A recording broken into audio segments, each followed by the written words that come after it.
അച്ഛനോ ആർക്കും ആയിക്കോട്ടെ, ആരുടെ ഫോട്ടോ അല്ലെങ്കിൽ എങ്ങനെ വന്നാലും ജസ്റ്റ് അവർ പറയുന്ന കാര്യം സമാധാനത്തോടൊന്ന് കേൾക്കാനുള്ള മൈൻഡ് സെറ്റ് കാണിക്കണം ഈ കാലത്ത്. എനിക്ക് ഒറ്റ കാര്യം ഞാൻ നിങ്ങളുടെ അടുത്തൊക്കെ പറയാനുള്ളൂ ഗൈസ്, സത്യം പറയാലോ. ഈ റീസെന്റ് ഞാൻ ഇത് പറയാനല്ല ഈ ലൈവ് ഇട്ടത്, അതിന് മുമ്പ് ഞാൻ പറയാം. ഇന്ന് എനിക്കൊരു കോള് വന്നതിന്റെ അടിസ്ഥാനത്തിൽ ഞാൻ പറഞ്ഞതാണ് നിങ്ങളുടെ അടുത്ത്. ഇന്ന് എനിക്ക് വന്നൊരു കോളില് ഒരു കല്യാണം കഴിഞ്ഞ ഒരു പെൺകുട്ടിയാ.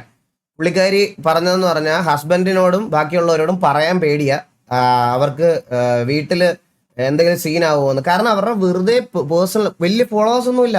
430 ഫോളോവേഴ്സ് എന്തോ ഉള്ളൂ പുള്ളിക്കാരിക്ക്. 430 ഫോളോവേഴ്സ് ഉള്ള പുള്ളിക്കാരിയുടെ പ്രൊഫൈലിൽ നിന്ന് ഒരു ഫോട്ടോ എടുത്ത് ഈ ഫോട്ടോ കൊണ്ടുപോയി ടെലഗ്രാമുകളിൽ വെബ്സൈറ്റുകളിൽ പോസ്റ്റ് ചെയ്തിട്ട് ഇത് കണ്ട ഒരു ചെറുക്കൻ ഈ പുള്ളിക്കാരിക്ക് ഇത് അയച്ചു കൊടുത്തു. പുള്ളിക്കാരിക്ക് ഇത് വീട്ടിൽ പറയാനും പേടി, പേരൻസിനോട് പറയാനും പേടി, ഹസ്ബൻഡിനോട് പറയാനും പേടി. ഇത് എങ്ങനെയും ടേക്ക് ഡൗൺ ചെയ്ത് കൊടുക്കുമോ എന്ന് ചോദിച്ച് എനിക്ക് മെസ്സേജ് അയച്ചായിരുന്നു. ഞാൻ നിങ്ങളുടെ അടുത്തൊരു കാര്യം പറയട്ടെ ഗൈസ്, നിങ്ങളെ പേരൻസിനോടും നിങ്ങളോടും എല്ലാവരും പറയാനുള്ള, നിങ്ങളുടെ അനിയത്തിയോ ചേട്ടനോ ചേച്ചിയോ അച്ഛനോ ആർക്കും ആയിക്കോട്ടെ, ആരുടെ ഫോട്ടോ അല്ലെങ്കിൽ എങ്ങനെ വന്നാലും ജസ്റ്റ് അവർ പറയുന്ന കാര്യം സമാധാനത്തോടൊന്ന് കേൾക്കാനുള്ള മൈൻഡ് സെറ്റ് കാണിക്കണം ഈ കാലത്ത്. ഒരു തെറ്റും ചെയ്തില്ലെങ്കിലും ഇങ്ങനത്തെ രീതിയിൽ കൺവേർട്ടായി വരും, അത് മനസ്സിലായോ? കാരണം അവർ ലിറ്ററലി ഒരു തെറ്റും ചെയ്തിട്ടുണ്ടാവില്ല.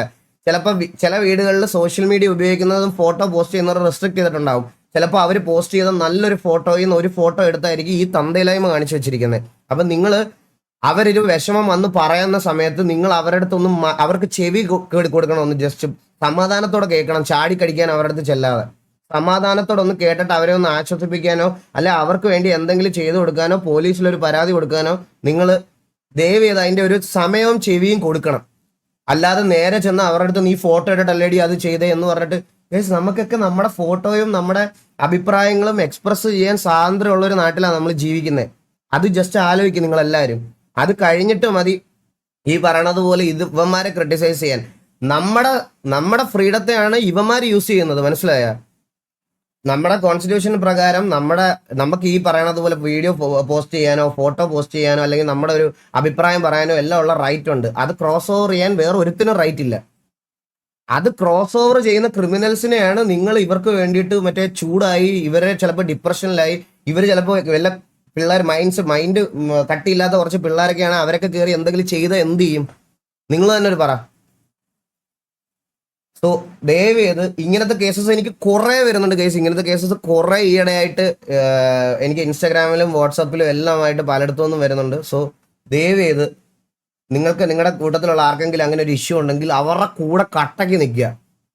എടാ എൻ്റെ പെങ്ങൾ അത് ചെയ്യത്തില്ല, അല്ലെ എൻ്റെ ചേച്ചി അത് ചെയ്യത്തില്ല, എൻ്റെ വൈഫ് അത് ചെയ്യത്തില്ല എന്ന് നിങ്ങൾ ഏറ്റവും മുന്നിൽ നിന്ന് പറഞ്ഞാൽ അവർക്ക് ഏറ്റവും കൂടുതൽ ധൈര്യമാണ്.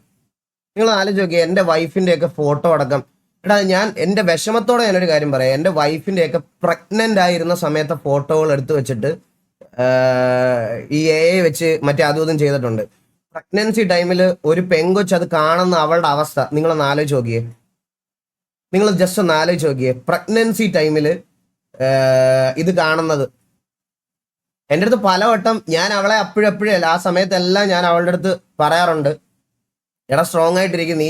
ഇപ്പൊ എനിക്ക് ഓൾറെഡി ഞാനിങ്ങനെ സ്ട്രീമിംഗ് ഒക്കെ ചെയ്യുന്നുണ്ട്, നമുക്കൊരു ഇതൊക്കെ ഉള്ളതുകൊണ്ട് ഉറപ്പായിട്ടും നമ്മളെ ഇതാക്കാൻ വേണ്ടി ആൾക്കാർ ചെയ്യും എന്നുള്ള രീതിയിൽ അവളെ പറഞ്ഞ് പഠിപ്പിച്ച് മൈൻഡ് സെറ്റിലേക്ക് ഞാൻ കൊണ്ടുവന്നതാണ്. ഇപ്പൊ അവൾക്ക് ഇതൊക്കെ കാണുമ്പോൾ സത്യം പറഞ്ഞാൽ വലിയ അത്രയ്ക്ക് എന്നാലും വിഷമം ഉണ്ടാവും. എന്നോട് എക്സ്പ്രസ് ചെയ്യാറില്ല വലുതായിട്ട്. എന്നോടുള്ള ദേഷ്യത്തിന്റെ പേരിലും അല്ലെങ്കിൽ എന്നോടുള്ള ദേഷ്യത്തിന്റെ അപ്പുറത്തോട്ട് ഈ ഒരു നിങ്ങൾ ചിന്തിച്ചാൽ മതി. ഈ ടെലഗ്രാം സാധനത്തിലോട്ട് സോഷ്യൽ മീഡിയ ആൾക്കാരെ കൊണ്ടുവരാൻ തുടങ്ങിയത് തന്നെ ഈ വീഡിയോ കാണാൻ വന്നവരാ. അല്ലെന്ന് നിങ്ങൾക്ക് പറയാൻ പറ്റുമോ? നമ്മുടെയൊക്കെ വീഡിയോ കാണാൻ വന്ന് എൻ്റെ ചേച്ചി ഒന്നും ശരിക്കും പറഞ്ഞാൽ അങ്ങനെ വലിയ സോഷ്യൽ മീഡിയ അപ്പിയറൻസ് ഒന്നുമില്ല, വലിയ ഫോളോവേഴ്സ് ഇല്ല, വലിയ അങ്ങനെ ഒന്നും ഇല്ല. എന്നാലും അവരെ വരെ ഇതിനകത്തൊക്കെ ഉൾപ്പെടുത്തിയിട്ടുണ്ട്. ആലോചിക്കുമ്പോൾ വിഷമമുണ്ട്. പക്ഷെ ഇതെനിക്ക് പറയണം തോന്നി. നിങ്ങളുടെ സർക്കിളിലുള്ള ആർക്കെങ്കിലും ഒക്കെ ഇത് വരുന്ന സമയത്ത് ദയവ് ചെയ്ത് കുറച്ചൊക്കെ ഒന്ന് സാവധാനത്തിൽ കാര്യങ്ങൾ ഡീൽ ചെയ്യുക.